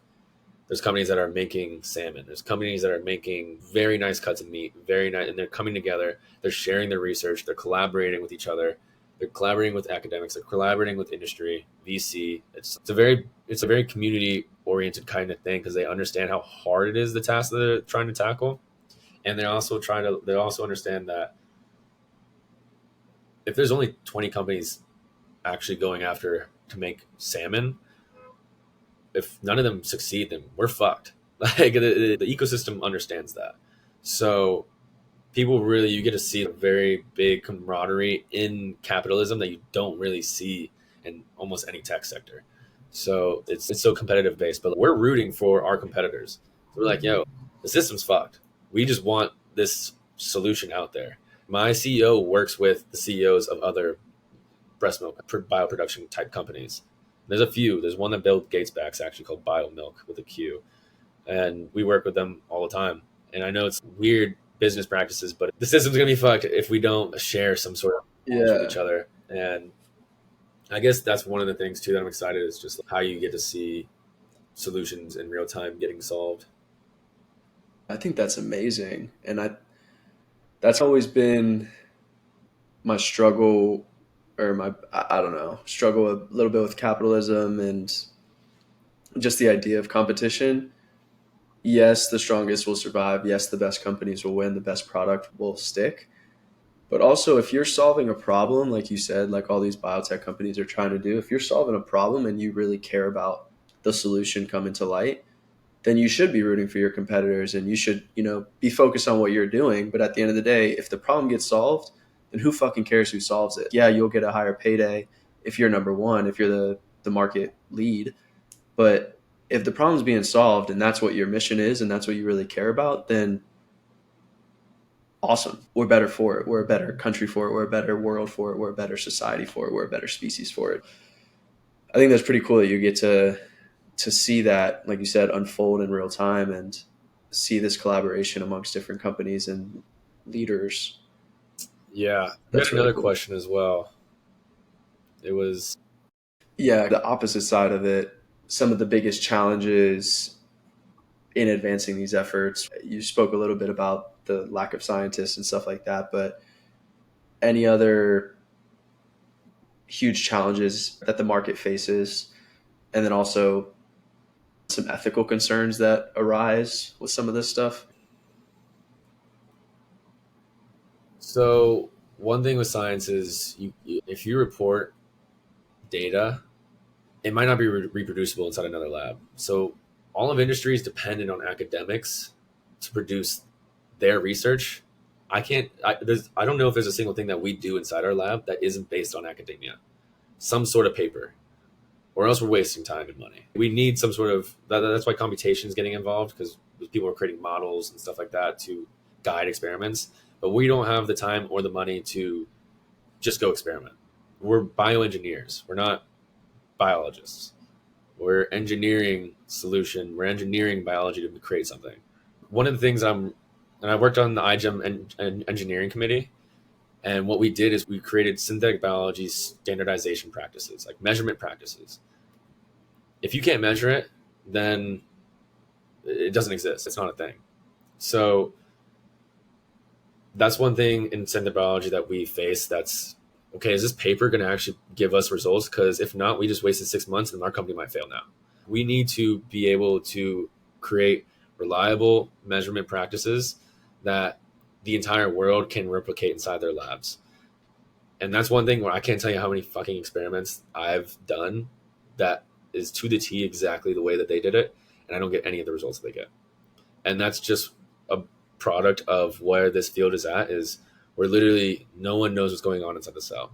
You're solving a puzzle every single experiment. Why did that not work? Why did that not work? Why did that not work? And then it works, and you're like, shit, we just increased the titer 3 times. When it works, we go get Dippin' Dots, baby. and and when it doesn't, you're just failing all the time. It's just what it is. And having reproducibility is huge because every single industry is dependent on these academics. There's more knowledge siloed within each startup than there is out there in the world. Meaning, we hold more knowledge on how to make breast milk or how to make this protein than anybody will ever know. It's just our in-house knowledge. That's our value. That's our platform. So that's something that is a challenge, is more knowledge is siloed inside a startup. So when these companies fall down, Zimmergen went down, and it was I think Mikey actually. No, I'm going to say who invested in what, but I remember he was asking about it or something like that. I don't know if it was him. I don't know. I might have just said some bullshit. But anyways, Zimmergen went down, and it was a massive company that was really creating a bunch of products, and they failed because operation costs were too high, and they didn't business plan perfectly. And it's sad because now there's no one making those products. Now all that in-house knowledge gets spread across into different companies where they're not using that knowledge. It's literally just gone. So that's one thing, is all this knowledge. Like, we need these companies to succeed, or else where do you think that knowledge goes? All those years of creating this product, creating this organism, it's gone. It's not in literature. It's not anywhere. Only those people who work there really know what's going on with those. And that's why scientists are valuable as shit that do this kind of stuff. That's one of my concerns, is just the survival rate of this, getting a 5 to 10 year business before you start getting revenue. It's literally sad. Like, people fucking cried when Zimmergen went down, because it was just like, damn, a fucking beast went down, and now that's gone. Cool. 20 solutions to fucking problems we need are gone. Who's going to go fucking pick those puzzle pieces up now? So that's one thing. It's just inherently risky. I guess ethically, the main thing is DIY science is becoming bigger, and I'm concerned about it. I remember when CRISPR got discovered. Immediately, companies were already selling CRISPR. I bought CRISPR with one of my first science paychecks. I bought CRISPR, and we did an experiment. I put it in my fridge, and it probably wasn't smart to put E. coli in your fridge that's engineered by CRISPR. But we wanted to see if we could give it antibiotic resistance and if it would work. It's one of the biggest discoveries of our whole entire generation by far. And with all these DIY science, with all the content that's getting put out there, and how I've literally made so many videos on how to do molecular biology. You can find it on YouTube. And I'd be a little bit worrisome as that becomes more accessible. Like I said, eventually you will have a sequencing technology in your phone. It will happen. Companies are working on this shit. It's going to happen. And that just means more people are going to get more aware of it. More people are going to get more knowledge of it. More people are going to start coding DNA. And I don't know in 100 years how that cat's ever going to go back inside the bag. Once that technology is out there and it's cheap, like I said, I can freeze it, the organism that has that, and I can replicate it. And then it grows by its fucking self if you give it the media that it needs. And then you have this tool that you can, once you learn it, once it gets easier to engineer, and it just naturally by Moore's law will get easier to engineer and will get cheaper to do. These bad people are going to get it. Bioweapons we're going to see bioweapons. And a lot of people have asked me about COVID. And if it was a lab leak, phylogenetically, it's not possible. What I mean is, in the phylum, you're doing taxonomy basically. You're tracing the genetics of this COVID sequence because it's a virus.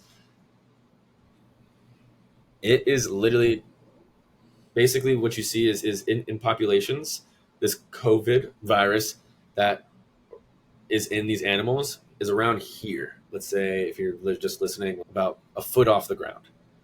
And that's where all of the COVID natural viruses are. Basically, that's where their phylum's at. And then if you map the sequence of what the COVID that, or what the COVID that they were working on inside the lab, it's very far out that phylum, very far down the evolutionary tree of that sequence that the COVID that got out was. Where the COVID that got out is right smack in the dab of the middle of those coronaviruses, where it's found naturally inside animals. So phylogenetically, sequence wise, it is very fucking unlikely. But like the COVID strains that they were researching in the lab were very different from the COVID strains that are found naturally in And the animals, COVID like the that and bats, the whatever COVID else. that everyone got is found with the animals smack dab in the middle of that phylum, like genomically, while the COVID that they were working on is just, it's nothing like the COVID that we have. It's literally phylum genetics 101, not fucking likely. So I know that's a question that a lot of people have when it comes to, and it's important to communicate because a lot of people get scared. And like, oh, we don't want people doing genetic engineering. It might lab leak, or and then the next flu, everyone's blaming it on fucking scientists. And then next thing you know, we shut down technology centers that are studying this. That's what happened with what's it called? Those stem cells. People were like, "Hey, there's aborted babies. We can't be using stem cells." Which I'm not going to get into the ethics of that, but we just shut down decades. We lost decades of research because people were shutting down these facilities. And I think it's important for people to understand it wasn't a lab leak, most likely. And don't be scared. Interesting. Yeah, and I was going to bring up when you were first talking about earlier on, I was going to bring up because you were talking about like bugs and stuff, and if there's any drawbacks to some of these bugs, and if they Ooh, potentially could get leaked. yeah, I have a good one. Antibiotics. That's going to become a fucking problem, a big problem. So my current mentor is one of the top experts, was a top expert on antibiotic resistance. Essentially, all these, basically when you take an antibiotic, you piss it out. It gets into our water system. It doesn't go. It's a protein. It's a sequence. Like it gets around. And the thing is, As I drink my water. yeah, exactly. Can't avoid it. So what happens is these organisms are getting more exposed to it, and their biology will evolve around it essentially. And when people start getting MRSA or start getting certain bugs, we're seeing an increase in resistance to antibiotics from common organisms that we used to just kill with a small dose of this. Now we're seeing like, okay, we got to try more different mechanistic type antibiotics because antibiotics work on certain mechanisms inside the cell. And where we're going to go eventually is, now most things have antibiotic resistance. How do we treat these bacterial infections? And it's not on our radar, the forefront of our radar yet. But I think in the next 10 years from now, you'll start to hear about it a little bit more, and it'll start to become a bigger concern because your kid or somebody will get an infection, and you're gonna have to nuke your entire body because you can't kill this thing. So there are ways that we're trying to combat that with synthetic biology. It's just, that's one thing that I'm worried about, is eventually that's going to become a problem. It's not yet to the point where we need to change society, but it will. To the point about the lab leaks, even going back to the food systems and making it safer, because we can eliminate, or we know how, I don't know if it's CRISPR or not, but the E. coli and the salmonella and stuff like that, we can prevent those outbreaks, right? Mm-hmm. Because like these outbreaks that are natural to the animal, we can now disrupt them or take them out when we biologically manufacture them. Is that true? So there's one thing about CRISPR that hasn't been communicated well. So it's literally a cut. Like it cuts a double strand break inside the DNA where you guide it to. I did this today, literally on a scale of 100. It's guided. It's literally coded this CRISPR to cut at a certain point in the genome. So one thing is it also cuts in places you don't want it to cut. So we can't ethically start curing diseases or cure certain ailments that we have in the food system or whatever, because it's going to start cutting in other places. You're going to kill that animal. You're going to give that animal cancer. You're going to give that person, like, you might solve your blindness, but you're going to get cancer because it's going to start cutting your genes. And we don't have the pinpoint precision to do that. Actually, the kid who I bought the CRISPR kit with back in 2015, he's doing his PhD at FSU right now on how to make CRISPR more accurate. And there's a huge push towards that, but I don't think we'll see CRISPR being enacted in the human population for a while until that accuracy dilemma is solved. Right now, what they do is they'll take out the white. Let's say you have leukemia, where it's a blood-borne cancer. They'll take it out. They'll take out your blood. They'll genomically sequence your blood. They'll look at what the problem is. Where is the cancer coming from? There's very common genes in a human population that we know are causing this cancer, and they'll use CRISPR outside your body. It's called ex vivo intervention, and then they'll cut it out, and then now with the healthy cells, they'll transplant it back into you. And that's how they're curing some sort of cancers, is they're taking your cells out, transplanting in the healthy cells, and then essentially not giving you CRISPR as like a pill.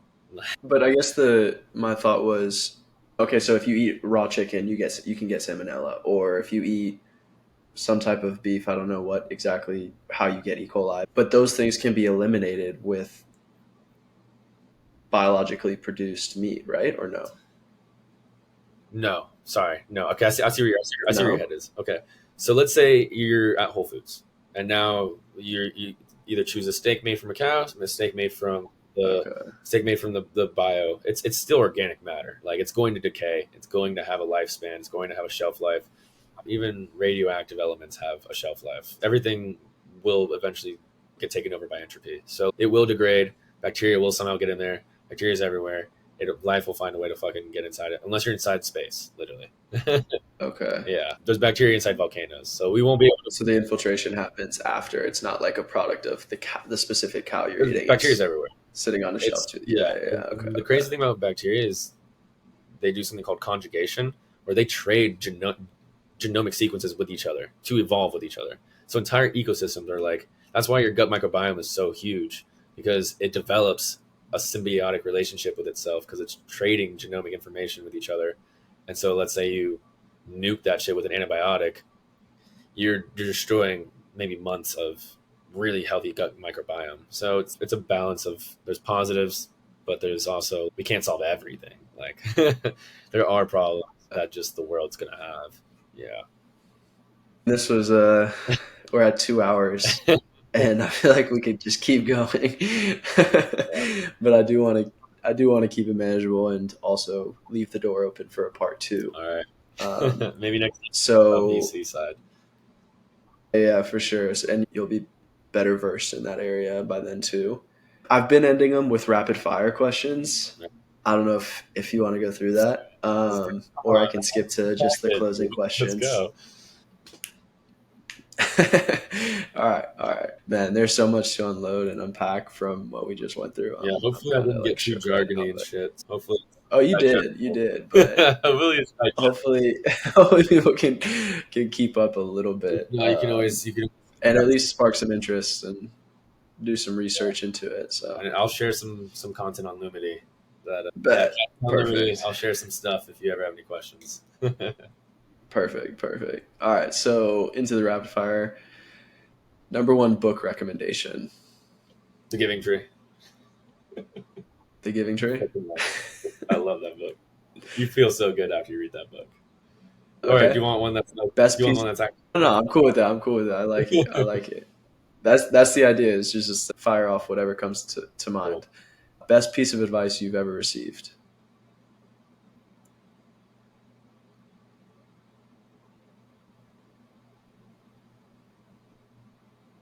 Do what you like to do. I love it. That's it. Do what you like to do. Love it. Don't worry about the money. One podcast or YouTube channel or just content creator in general that you follow? I love Shane Gillis, but also big into Huberman. Also big into Guy Raz, How I Built This. It's my favorite podcast. I Built This. Love that one about how entrepreneurial people were either quitting their job, leaving their job, or something, and they found some sort of thing and they built it into a cultural iconic brand that we all benefit from. So yeah, Love that it. was very, Yeah, that's a great one. Yeah. And the Shane guy, he's a comedian? He's the best comedian. He's the best. Okay. Yeah, highly recommend watching his recent special. Okay, I'll look into it. All right, this will be a good one to hear from you. Who's the smartest person you know? Oh yeah, definitely my mentor at NREL. He was like the head of lab. Greg Beckham. He basically created biological upcycling. He's one of the most cited scientists in the field, and he's the guy. He has a sleeping bag in his fucking office. He's there on Saturdays. He's there on Sundays. The guy fucking lives, breathes, and does it. And he's the most and you know what's awesome about him is everyone around him goes, "That's the most productive scientist I've ever worked with, hands down." He is the real deal.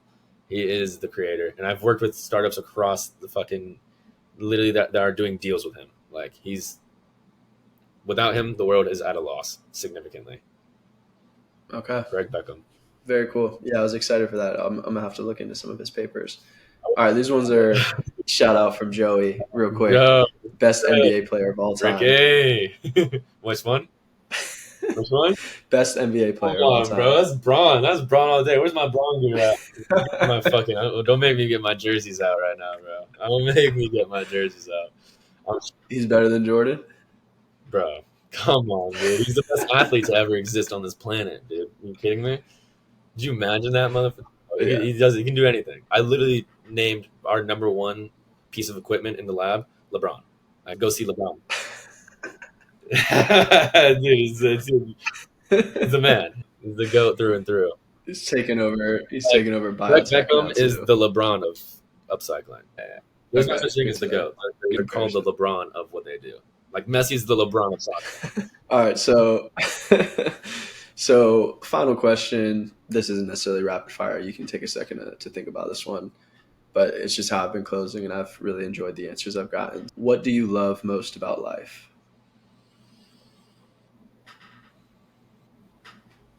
That I can do what I want when I really tell myself and convince myself I can do it. That's the hard part, is convincing myself, but once you lean into it and you start doing something that you want to do, damn, it feels good. And then next thing you know, you're doing things that you just want to do. Find yourself in a pretty cool place. And it's tough. There's no easy route there. I'm not there as in all life's perfect or anything. It's just like, keep trying shit. Just keep trying shit. I've been unhappy in my career. I've been unhappy in certain things. Just keep trying shit. If it doesn't work, then it doesn't work. But yeah, definitely that you can do what you want. It might not be easy. Yeah. No one wants to take the hard route, but I don't want to take the hard route sometimes, but you can do what you want. You fucking can. You can. And that's the best part about life, is that you actually can do that shit if you put the work in. Awesome, man. Yeah, this has been a fun one, to say the least. Sweet. I feel like I've joined the Keel family after this podcast now. No, I just released one with a different friend too, to kind of break away. Yeah. I think this one was probably the easiest one for me to do, and that's a result of you, because you're so passionate about this space and you can go for hours and speaking on it. And that's the goal of this. That's the goal of this podcast, is as much as I want to insert myself sometimes, it's really about the guest and just hearing the things that they're most passionate about. And it was fun to go into the weeds and to break some of this down. And I know I have a lot more questions, and I'm sure the listeners will as well. But like I said, that can come to either connection made on Lumity or a future podcast episode, or just self-research, YouTube University, all that good stuff. But yeah, I appreciate the Shout out time. I know it's getting late fucking there. creating Lumity. Passion Fruit podcast. I think it's awesome. Honestly, it's such a great concept. We need more shit like this, just like we need more scientists. We need more energy out there like this. Yeah, man, I've had a lot of fun on this podcast. Any day you want to talk science, anybody who wants to ever talk science, I'm down. I don't get to talk about it enough because the scientists are tired of talking about science to each other. I love Lumity. I can't stress it enough how awesome it is, and stick with it. You already know it, the vision, and I hope most listeners really dive into it and start spreading it around across their friends because I think we need more Lumity. No, I appreciate it. And this was unsolicited, by the way, just Yeah, just to make that clear. I'll take But no, I think I think we to fire back at you. I think we need more people like you in the science space because, and that's why I'm really excited to see how your journey unfolds in the venture capital route. Because as I introed you, you have this blend of social and like nerd, whereas a lot of scientists are really just in the books, in the weeds. But you have this really cool ability to speak to it and show your energy and show your passion when describing it. And I think that's what we need to communicate and convey some of these ideas and principles and messages to the general society. So I'm pumped to continue to watch you grow and blossom in this field and to see what continues to light you up and what you continue to do for yourself. So you said you had a YouTube channel. I don't even know if I not knew that. YouTube What's the me handle? personally, just because I did YouTube videos for IGEM where I've Okay. held a lot of positions there, and a lot of it's just giving education back on what I've learned to kids who are in IGEM. So how to do molecular biology, what is cloning, what is organism engineering, things like that. So it's not me technically. I'm not going to get anything, Yeah. but if anybody wants to dive deeper, we created a huge YouTube series on what is synthetic biology 101, everything. So you can do YouTube University that. What's the handle? If you look up IGEM, IGEM. yeah, IGEM. I'm pretty sure it's IGEM Foundation. It's the first thing that comes up. You can Okay. subscribe to them.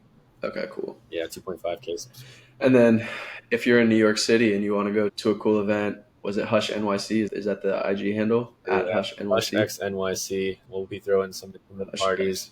Make sure that everyone's inside the moment. Make sure that everyone enjoys being here on this planet Earth. And yeah, hopefully we can follow through with some really cool, unique events that people remember for their lifetime. I love it. I love it. This has been an amazing time. Thank you again. If you're still in it from this long, about 2 hours and 10 minutes, I greatly appreciate you listening. And go ahead if you enjoyed this episode, if you learned something, subscribe, whether it's Apple, Spotify, or YouTube, doesn't matter. Keep tuning in weekly. We got some more amazing guests like Ian coming up, and look forward to those future conversations. Thank you again, Ian. Thank you to the Thanks, Jeff. listeners. Much love. See you guys. And that does it for this episode of Passion Fruit. We look forward to you joining our community and contributing to something special that we're building. See you next week. Cheers.